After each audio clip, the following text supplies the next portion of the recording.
Bras dessus, bras dessous, dans le vent avec toi. Je m'enfuis, j'oublie tout, je me fous d'où l'on va. François Clément, j'ai 20 ans depuis 10 ans. J'écris des chansons un peu tristes, un peu heureuses. Et voilà, c'est une bonne présentation, je crois. Vivre la nuit, on fait mieux, comme danger. Écoute, c'est pas venu tout de suite. J'ai commencé par le théâtre. Et puis, petit à petit, j'en ai eu marre de dire les textes des autres.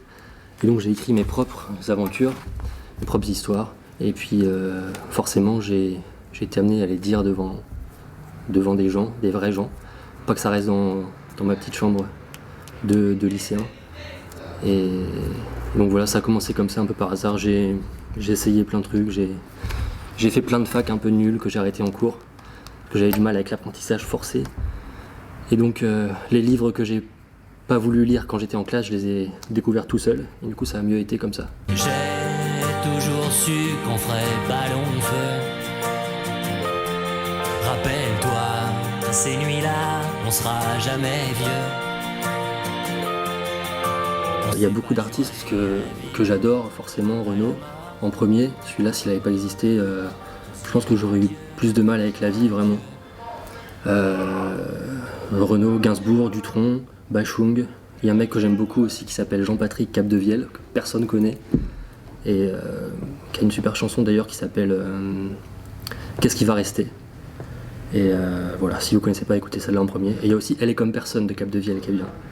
Forcément aussi les Libertines, Baby Shambles, tout ça, tous les groupes anglais. Il y a aussi les Stones, les Beatles. Enfin bon, c'est pas tant des influences, c'est plus des gens que t'aimes et qui font ton décor pour grandir, qui t'aident à te construire. Mais après, je sais pas si ça se ressent directement dans les chansons, forcément. Peut-être dans les textes quand c'est des chanteurs français pour l'univers ou le décor, mais c'est pas vraiment des influences, c'est plus des copains en fait que tu te trouves. Écorché sous la bruine, les lumières orangées. Nos reflets brillent sur les vitres des cafés. Alors, comment je compose, c'est hyper dur à dire. Il n'y a pas de mode miracle ou de recette miracle.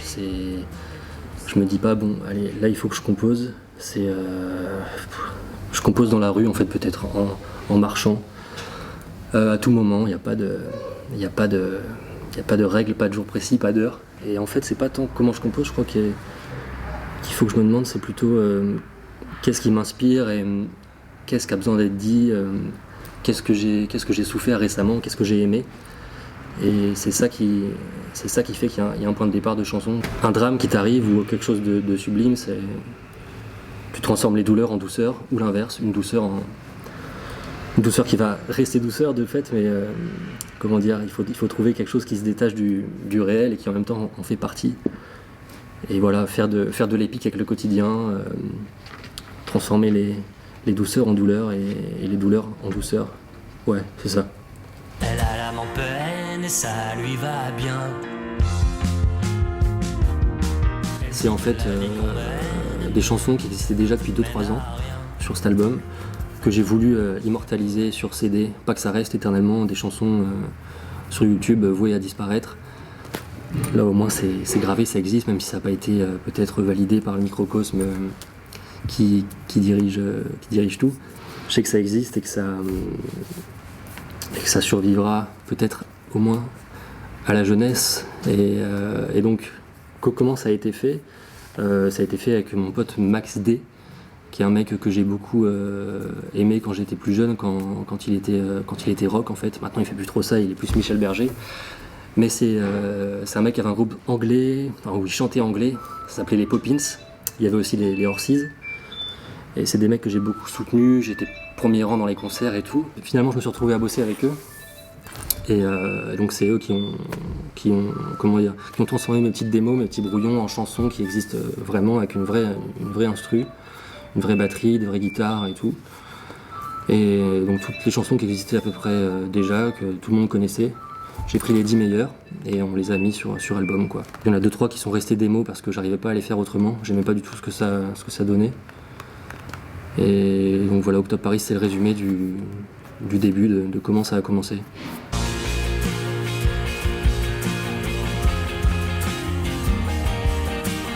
Garder le sens, garder le côté instantané du début, presque un petit peu premier jet, brouillon, pas trop retouché. Moi j'ai du mal en studio parce que je suis pas trop, je comprends pas trop ce qui se passe en fait. Je suis pas trop un artiste studio. Je sais écrire, enregistrer, après dire plus de ci, plus de ça. Moi c'est vite, mais plus de voix, et c'est tout. Donc en ligne directrice j'avais juste ça. Surtout les gars, couvrez pas ma voix avec l'orgue et tout, sinon c'est l'enfer. Donc c'est vraiment garder le son, le sens, et en même temps gagner en puissance pour que ce soit écoutable et crédible. Et pas juste une petite chanson de salle de bain alors que quand même ça vaut le coup quoi. Et jusque dans le sac du Colisée, je sais que mon cœur va saigner, comme si je m'étais condamné. Depuis l'album déjà j'ai sorti plusieurs singles. Il y a eu Vivre vite, Comme une clope, il y a eu Été 89 et il y a eu Adieu à l'aurore, exact, ouais, c'est ça que je cherchais. Avec un super clip réalisé par le frère Lucas Auchard. Ça c'est des singles que j'ai sortis entre Octobre Paris et maintenant. Puis maintenant ouais, j'ai décidé de faire un petit peu comme avant, de ressortir des démos comme ça, instantanées, sans prévenir. J'aimerais bien en sortir 100 ou 10, je sais pas. Mais comme il y a eu des bons petits retours, des gens qui étaient contents que ce soit comme ça, je pense le faire régulièrement, avec des clips ou non, ou seulement des chansons. Et forcément c'est moins studio.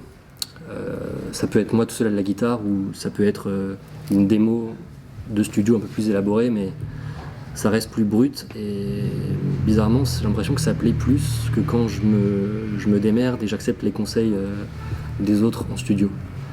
Donc je vais faire ça et puis on verra si j'en fais 100 ou si j'arrête à 10 et si je vais écrire un livre quoi. Je suis resté bloqué dans tes bras, dans ton cou. Qu'est-ce que c'était pour toi, la fin ou le début de tout? Que tout passe et que donc rien n'est grave.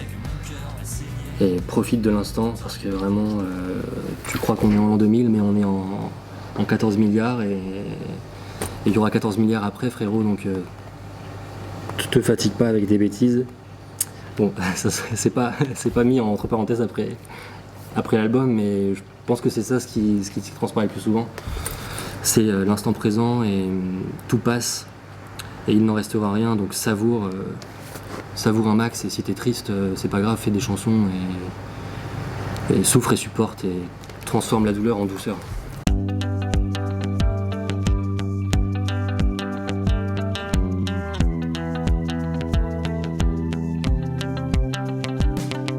Pour moi, un artiste, un chanteur, un poète ou un peintre ou toute autre chose, ça doit être un docteur, je pense, et ce qui produit, ça doit être un pansement pour les autres, un médicament peut-être.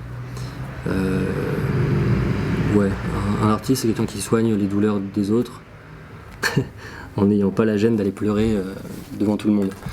J'irais même jusqu'à dire, sans qu'on dise « Oh putain, il est complètement barré ce type-là », qu'un artiste, si je pousse la chose à l'extrême, c'est presque une figure du Christ et un symbole de la passion. Un héros, un poète qui va souffrir pour les autres et qui va les guérir en mourant. Bon, ça c'est peut-être un peu too much, mais c'est pour ça que j'aime bien des mecs comme Saez ou ouais, tous les poètes maudits qu'on a en France, même si c'est des mots qui agacent. J'aime bien vraiment les mecs qui vont mourir sur scène et qui pleuraient,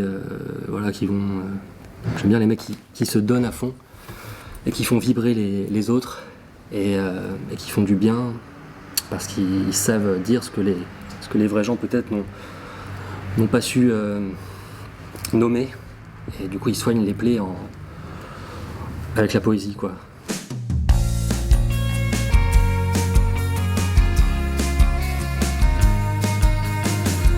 C'est assez désespérant. Un pauvre qui vole un riche, c'est un délit, et un riche qui vole un pauvre, c'est un système économique. Bon, ça fait un peu phrase, mais Mais ouais, c'est l'enfer. Faut produire, faut morfler, et puis à la fin, t'as le droit à rien, juste à 500 € de retraite, si t'es pas mort avant, épuisé par les milliards de cartons que t'as portés, ou les bâtiments que t'as, les échafaudages que t'as construits devant les maisons, les ordures que t'as balayées. Faut travailler pour vivre, mais pas vivre pour travailler, quoi. Et ça tend à devenir ça. L'homme est un esclave qui est voué à être rentable et qu'on épuise pour qu'il donne du fric, mais lui on lui donne même pas un week-end sur 2. Et enfin voilà, je divague un peu, mais c'est pas un monde où ce sera simple de grandir. Encore pire que nous quand on était petit et qu'on rêvait à l'avenir. Je pense que ce sera un monde basé sur le fric et comment niquer les autres, et comment avoir plus d'argent que les autres, et comment moi j'ai un gros bateau et je partage pas, et quand je partage c'est seulement pour Notre-Dame parce que c'est stylé, comme ça il y aura mon nom dessus. Mais après il y a aussi tout un tas de mecs excellents qui font que le monde n'est pas pourri et que tout n'est pas en flammes. Des mecs comme Aurélien Barraud que j'adore. Ça c'est des mecs qui sont des diamants dans le charbon, quoi, vraiment. Et là s'ils sont pas du tout écoutés, ou alors écoutés par une minorité, même si quand même il tend à se faire un peu entendre parce qu'il est étonnant, il a les cheveux longs, il a des boots, il est un peu poète, un peu astrophysicien. Mais quand même, il y a toujours le côté, oui bon c'est un poète, c'est pas ça la vraie vie.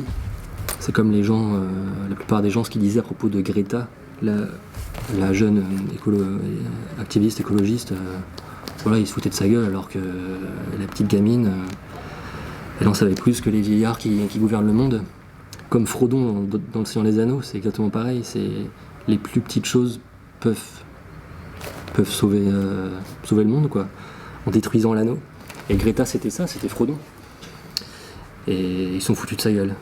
Alors que si on croyait les petites choses dans la vie, je pense que ça irait mieux. Octobre, Paris, Passy, ta jupe, Rodman, whisky. Faire ce qu'on aime, dire ce qu'on pense, et ne pas avoir de regrets, surtout quand on a 90 ans, si on les atteint. Ouais, c'est ça ce qui est plus important. Ce qui est plus important, c'est, quand on est rationnel, c'est avoir un métier, avoir des enfants, se marier, remplir le frigo. Ce qui est important, c'est surtout d'être quelqu'un de bien et qui n'a pas de regrets à la fin, qui donne, qui ne pense pas à recevoir, qui ne pense pas à accumuler des biens matériels. Pour le dire plus simplement, ce serait vivre l'instant, comme j'ai peut-être déjà dit avant, mais être conscient que c'est rare, que ça aurait pu être 1 milliard d'autres types que toi qui soient là sur cette table les bras croisés. Donc redresse-toi et savoure, respire vraiment pleinement.